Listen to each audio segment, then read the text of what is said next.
Hello students, நம்ம இன்னைக்கு இந்த வீடியோவில் என்ன பார்க்க போகிறோம்னா எக்ஸசைஸ் 1.4ல் கொஸ்டின் நம்பர் 4 பார்க்க போகிறோம். ஸோ கொஸ்டின் நம்பர் 4ல் என்ன கொடுத்துருக்காங்கன்னா, if A equal to 1 2 3 4, B equal to 3 4 5 6, C equal to 5 6 7 8, D equal to 7 8 9 10 அப்படின்னு கொடுத்துட்டு ஃபைண்டு சில சப்டிவிஷன் ஒரு 7 சப்டிவிஷன் கொடுத்துருக்காங்கம்மா, அதெல்லாம் இதில் ஃபைண்ட் பண்ண போகிறோம். ஸோ சப்டிவிஷன் கொஸ்டின் நம்பர் 1 என்ன கொடுத்துருக்காங்கன்னா, ஏ யூனியன் பி ஃபைன் பண்ண சொல்லியிருக்காங்க. சரிங்களா, அதாவது ஏயும் பியும் சேர்த்து எழுதணும். சரிங்களா, என்னென்ன இருக்குது பாருங்கள். 1 இருக்குது, 2 இருக்குது, 3 இருக்குது, 4 இருக்குது, ரிப்பீட் ஆகிடக்கூடாது. 5 6. ஸோ ரெண்டையும் சேர்த்து எழுதுனீங்கன்னா அதுதான் A union B. Second question என்ன இருக்குது, A union C. A union சினா இந்த ஏயும் சி ஆட் பண்ணுங்க. 1 2 3 4, இங்கே என்னமா இருக்குது 5 6 7 8. புரிஞ்சுங்களாமா? So next third one, B union C. B union சினா பியும் சியும் ஆட் பண்ணி சேர்த்து எழுதுங்க. 3 4 5 6, இங்கே 5 6 வந்துருச்சு. So remaining 7 8. புரிஞ்சுங்களாமா? So fourth question, B union D. B union டினா பியும் டியை சேர்த்து எழுதணும். 3 4 5 6, இங்கே 7 8 9 10. ஓகேங்களா கண்ணா? கிளியர் தானே? ஈஸி தான். ஃபிஃப்த் ஒன் என்ன இருக்குது, A union B union C. இந்த மாதிரி 3 டேர்ம் கொடுத்துருந்தாங்கன்னா முதல் ஏ யூனியன் பி பாருங்கம்மா. இதுதான் ஏ யூனியன் பியா.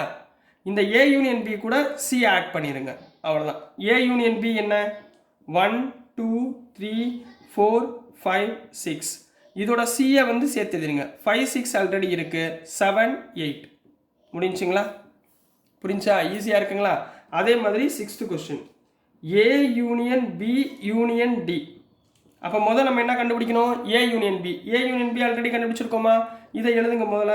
1 2 3 4 5 6. இதோட டியை சேர்த்து எழுதிருங்க. இங்கே டியில் என்ன இருக்குது, 7 8 9 10. புரிஞ்சுங்களா? அடுத்து செவன்த் ஒன் என்ன இருக்குது, B union C union D. அப்போ ஃபஸ்ட்டு என்ன இருக்குமா, பி யூனியன் சி இருக்கா. பி யூனியன் சி இங்கே எங்கே கண்டுபிடிச்சிருக்கீங்க, இங்கே இருக்குங்களா. ஸோ பி யூனியன் சியே முதல் எழுதுங்க. 3 4 5 6 7 8. இதோட டியை சேர்த்து எழுதுங்கம்மா. டி என்ன இருக்குது, 7 8 ஆல்ரெடி இருக்குது. So 9 10. So this is the answer for question number 4 கண்ணா. ஸோ நெக்ஸ்ட் நம்ம கொஸ்டின் நம்பர் 5 பார்க்கலாம். ஸோ நெக்ஸ்ட்டுமா கொஸ்டின் நம்பர் 5 பார்க்க போகிறோம். கொஸ்டின் நம்பர் 5ல் என்ன கொடுத்துருக்காங்கன்னா, ஃபைண்ட் த இன்டர்செக்ஷன் கொடுத்துருக்காங்க of each pair of sets in question number 1. இப்போ கொஸ்டின் நம்பர் 1 படித்தோமா, அந்த கொஸ்டின் நம்பர் 1 எடுத்துக்கிட்டு அதில் நீங்கள் யூனியன் பார்க்கக்கூடாது, இன்டர்செக்ஷன் பார்க்கணும். இன்டர்செக்ஷன்லாம் என்ன அர்த்தம்னா, 2 செட்டில் உள்ள காமன் எலிமெண்ட், அதுக்கு பேர் தான் இன்டர்செக்ஷன். சரிங்களா, வாங்க பார்க்கலாமா? ஸோ ஃபஸ்ட் கொஸ்டினில் சப்டிவிஷன் 1 என்ன இருந்துச்சு, X is equal to 1 3 5 and Y equal to 1 2 3. சரிங்களா, இந்த எலிமெண்ட் கொடுத்துருந்தாங்களா. அப்போது இதோடைய இன்டர்செக்ஷன், அதாவது எக்ஸ் இன்டர்செக்ஷன் ஒய். இன்டர்செக்ஷன்னா சிம்பிள் இதுதாம்மா, என் மாதிரி. சரி, பெரிய என் போடணும். ஈக்குவல் டு இது ரெண்டுலேயுமே உள்ள காமன் எலிமெண்ட் என்ன, 1க்கு 1 இருக்குங்களா. சரிங்களா, அடுத்து 3க்கு 3 இருக்குங்களா, 2 இல்லை 5 இல்லை. அப்போ என்ன எழுதுவீங்க, so 1 3. So these 2 are common elements of X and Y. புரிஞ்சுங்களாமா? ஸோ நெக்ஸ்ட் செகண்ட் கொஸ்டின் என்ன இருக்குது, AEIOU. அதே மாதிரி இங்கே என்ன, பி என்ன கொடுத்துருந்தாங்க, A, B, Cன்னு கொடுத்துருந்தாங்களா. ஸோ இது ரெண்டில் உள்ள காமன் எலிமெண்ட் எழுதணும், அதுதான் A இன்டர்செக்ஷன் B. ரெண்டுலேயுமே காமனாக என்ன இருக்குது, A இருக்குது, மித்த எதுவுமே காமனே இல்லை.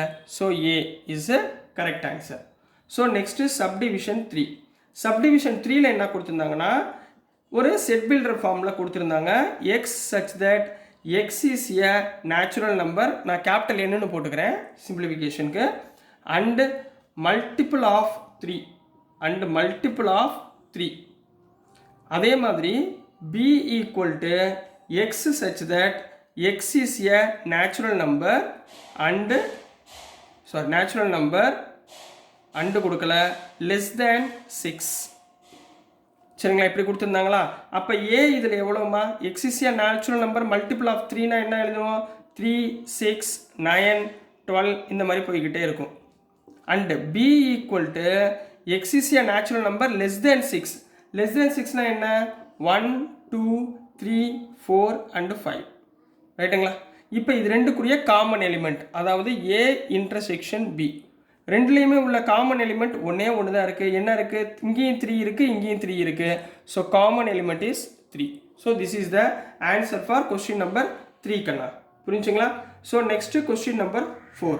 கொஸ்டின் நம்பர் 4ல் என்ன கொடுத்துருந்தாங்கன்னா a equal to x such that x is a natural number and 1 less than x less than equal to 6. அதே மாதிரி பி செட்டில் என்ன கொடுத்துருந்தாங்கன்னா x such that x is a natural number and 6 less than x less than 10. அதாவது இதுக்கு அர்த்தம் என்னன்னா a equal to எக்ஸ்ன்றது நேச்சுரல் நம்பர், 1 சேர்க்கக்கூடாது ஏன்னா ஈக்குவல் இல்லை. அப்போ எதுலேருந்து எது வரைக்கும் இருக்கும்? 2 3 4 5 அண்ட் 6. அதே மாதிரி b ஈக்குவல் டு 6ஐயும் சேர்க்கக்கூடாது 10ஐயும் சேர்க்கக்கூடாது. இது ரெண்டுக்குள்ளே நடுவில் இருக்கிற நம்பர்ஸ் 7 8 அண்ட் 9. இப்போ பாருங்கள், இது ரெண்டுலேயுமே உள்ள காமன் எலிமெண்ட்டை நம்ம எழுத போகிறோம். அப்போ a intersection b equal to ரெண்டுலேயுமே காமன் ஏதாவது இருக்கா? எதுவுமே இல்லை. அப்போ நல் செட். நீங்கள் நல் செட் இப்படியும் போடலாம் அல்லது எம்டி செட் 5 அப்படின்னு போடலாம். So this is the answer for question number 5. Next இதுலேயே சப்டிவிஷன் 5 ஒன்று இருக்குது. சரிங்களா? சப்டிவிஷன் 5ல் என்ன இருக்குன்னா a ஈக்குவல் டு 1 2 3ன்னு கொடுத்துருக்காங்க and b equal to empty set. சரிங்களா? இது ரெண்டுக்குரிய காமன். அப்போ a இன்டர்செக்ஷன் bனா ரெண்டுக்குரிய காமன் எதுவுமே இருக்காமா? ஏதாவது இருக்கா? எதுவுமே இல்லை. ஏன்னா இங்கே எம்டி செட்டு, இங்கே 1 2 3. அப்போ என்ன வந்துடும்? ஸோ இதுக்கும் எம்டி செட்டுன்னு போடலாம் அல்லது 5 அப்படின்னு போட்டுக்கலாம். So this is the answer for question number 5 கண்ணா. ஸோ டியர் ஸ்டூடெண்ட்ஸ், நான் அனுப்புகிற வீடியோஸ் உங்களுக்கு புரிஞ்சிருக்கும்னு நினைக்கிறேன். பிடிச்சிருந்துச்சுன்னா மறந்துடாமல் லைக் பண்ணுங்கள், ஷேர் பண்ணுங்கள், மறக்காமல் சப்ஸ்கிரைப் பண்ணி சப்போர்ட் பண்ணுங்கள் ஸ்டூடெண்ட்ஸ். தேங்க்யூ.